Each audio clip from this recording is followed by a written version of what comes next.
दोस्तों, हमारे channel Utkarsh R Hindi and Sanskrit में आपका हार्दिक स्वागत है। और बस मेरा आपसे यही कहना है कि आप मेरे वीडियो को पूरा अवश्य देखिए। भले ही चाहें आप लाइक करें या ना करें, अगर आपको अच्छा लगे तब आप लाइक करिए, लेकिन एक बार देखिए ज़रूर। मुझे उम्मीद है कि आपको ये अच्छा अवश्य लगेगा। तो आज मैं आपके लिए लेकर आया हूँ अलंकार के बारे में और उसका उसके प्रश्नोत्तर, अलंकार का परिचय और उसके प्रश्नोत्तर। तो आप शुरू करते हैं। पहली बात तो यह है कि हमें ये जानना आवश्यक है कि अलंकार है क्या, यह अलंकार किसको कहते हैं। तो साधारण तौर पर अगर हम ये कहें कि अलंकार जो है वो एक आभूषण है, एक सजावट का साधन है।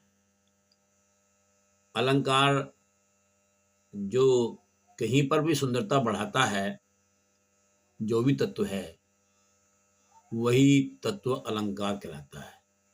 लेकिन हमारे काव्य में, हमारे साहित्य में क्या है? हमारे साहित्य में शब्द हैं और वाक्यों की सुंदरता है, उनके अर्थ की सुंदरता है।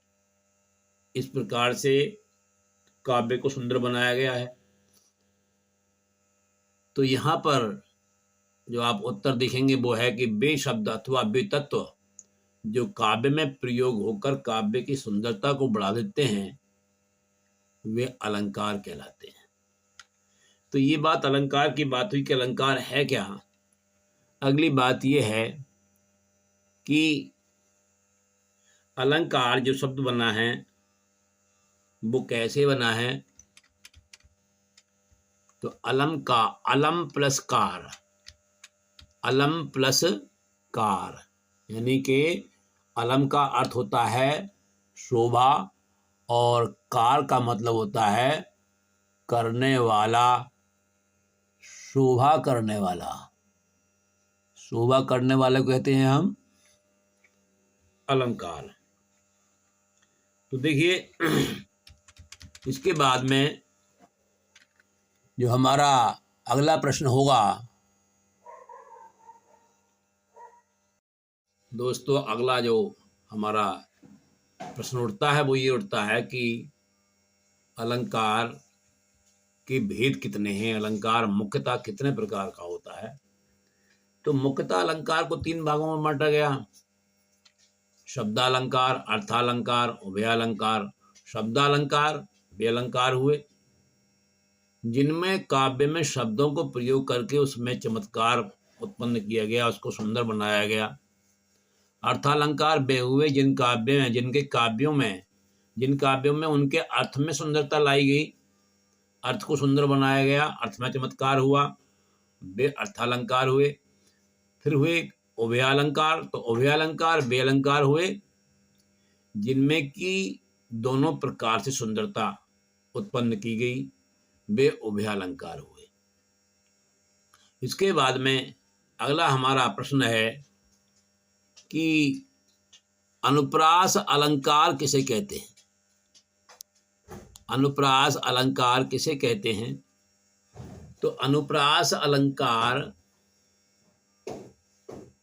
जब एक वर्ण लगातार एक से अधिक बार आता है, एक ही वर्ण की आवृत्ति एक से अधिक बार हो जाती है, वहां पर अनुप्रास अलंकार होता है। जैसे कि चार चंद्र की चंचल किरणें।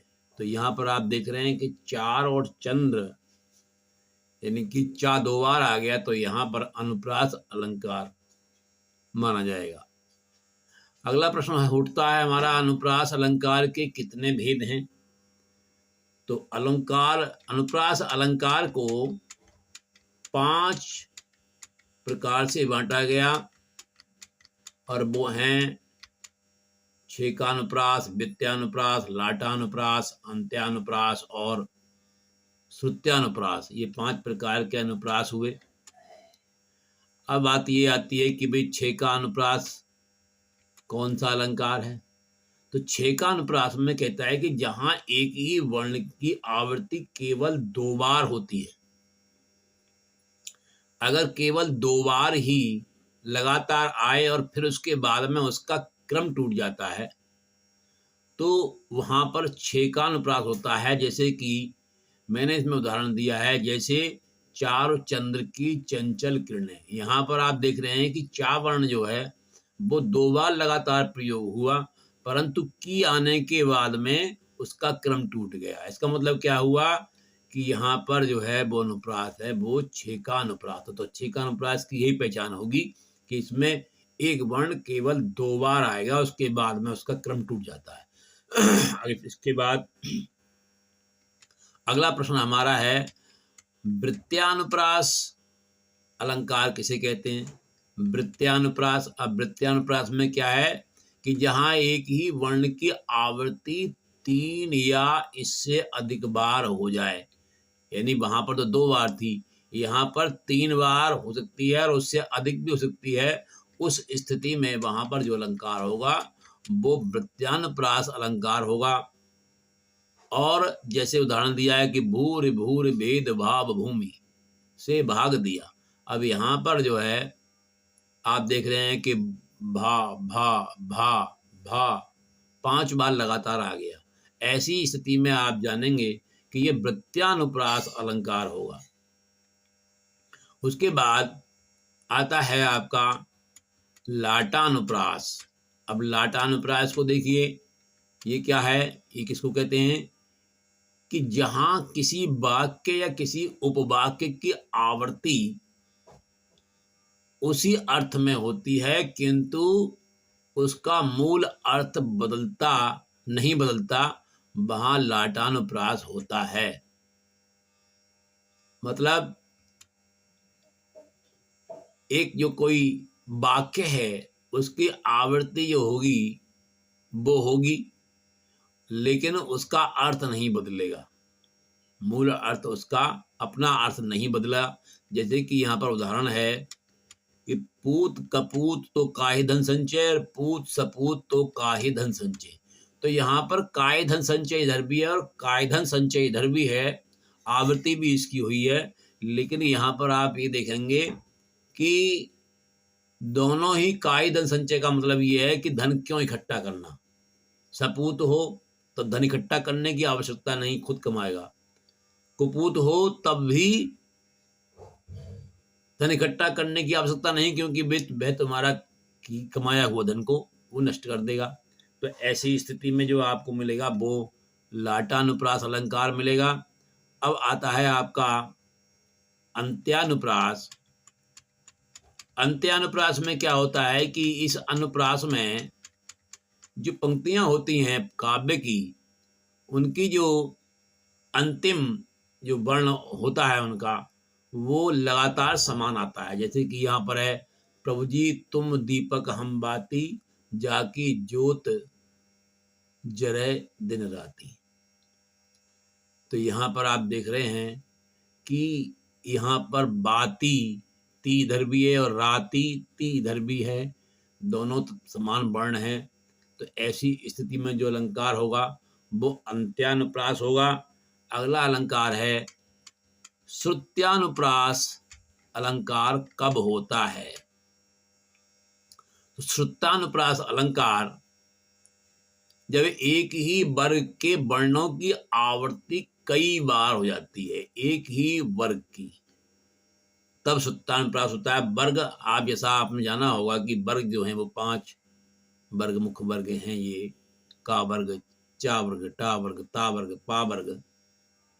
तो ये उस एक एक वर्ग में जो वर्ण आते हैं, जैसे कि यहाँ पर जो है, अब यहाँ पर ये जो उदाहरण दिया हुआ है कि दिनांत था थे दीनानाथ डूबते। अब यहाँ पर दा था दा ना, ये सभी जो वर्ण हैं ये एक ही वर्ग के हैं, ता था दा धा ना के। इसके बाद में अगला हमारा प्रश्न है, प्राय अलंकार के भेद कितने होते हैं? ये प्रश्न है। तो अलंकार के मैंने भेद अभी कुछ देर पहले आपको बताए थे। अलंकार के भेद जो होते हैं वो 3 होते हैं। अलंकार के भेद 3 हुए। कौन कौन से 3 थे वही आपने सुने होंगे। शब्दालंकार, अर्थालंकार और उभयालंकार। अगला प्रश्न है, किस अलंकार में शब्दों के द्वारा काव्य में शोभा बढ़ाई जाती है? तो शब्दों के द्वारा किस अलंकार में काव्य की शोभा बढ़ाई जाती है उसको कहते हैं शब्दालंकार। उसको कहते हैं हम शब्दालंकार कहते हैं उसको। तो ये इसका जो उत्तर हुआ वो हुआ आपका शब्दालंकार, खा। अगला प्रश्न है, अनुप्रास अलंकार किस अलंकार की श्रेणी में आता है? तो आप देख रहे हैं कि अनुप्रास अलंकार में वर्णों को का चमत्कार दिखाया गया है, इसलिए ये जो आएगा वो शब्दालंकार के अंतर्गत आएगा। इसका जो उत्तर होगा वो खावर्ण होगा।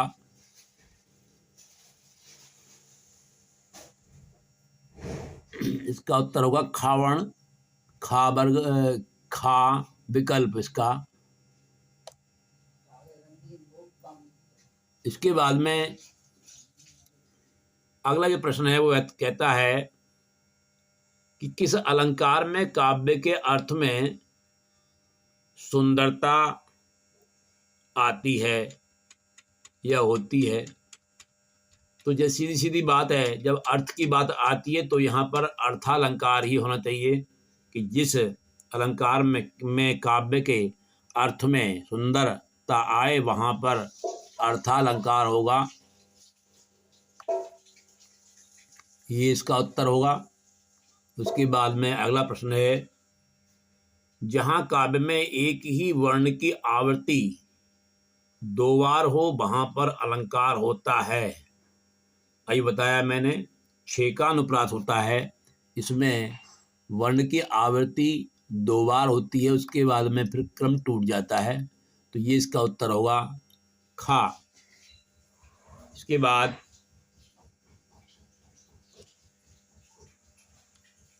अगला जो हमारा प्रश्न है आज इतना ही है, और अब बाकी हम अगले